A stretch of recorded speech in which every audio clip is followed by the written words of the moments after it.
રામ રામ ને જય માતાજી ડાયરા ના તો આપણે હવારમાં જવાનું હતું મોઢે આપણે જ આવતા રહ્યા તૈયાર બૈયાર થઈને મોઢે જોઈ લો અમારો મઠ અહીંયા આવી ગયા આપણે મઢે ને અહીંયા જવાનું તો આપણે દર્શન કરવા આવતા રહ્યા આપણે દર્શન કરવા જોઈ લો માતાજીને દર્શન આપણે કરી લીધા તો અહીંયા ઘણું બધું માણા આવતું રહ્યું હતું અહીંયા કરતા હતા આરતીની તૈયારી બધા આરતીની તૈયારી કરવા માંડ્યા ચાલો ને કહી દીધી આરતી ચાલો.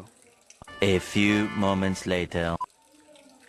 પછી બધાને વારા ફરતી ઇનામ દેવાનું કહી દીધું ચાલુ ને બધા ઇનામ લેવા આવતા રહ્યા.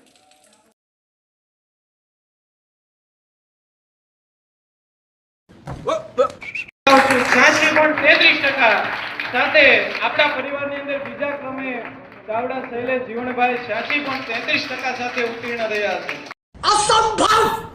અસંભવ ના એવું નથી, આપણને જ ઇનામ મળ્યું છે. પછી તો આપણે ગાડી લઈને આવતા રહ્યા ડેપો કેમ કે ભાઈબંધ નું આજ કુરિયર આવવાનું હતું. બડા હરામી હો બેટા. પછી ભાઈબંધ નું કુરિયર સડીકમાં આવતું લઈને નીકળી ગયા આપણે. પછી જમી બેમીને ઘરે આવતા રહ્યા. કેવો લાગ્યો આજનો વ્લોગ આપ?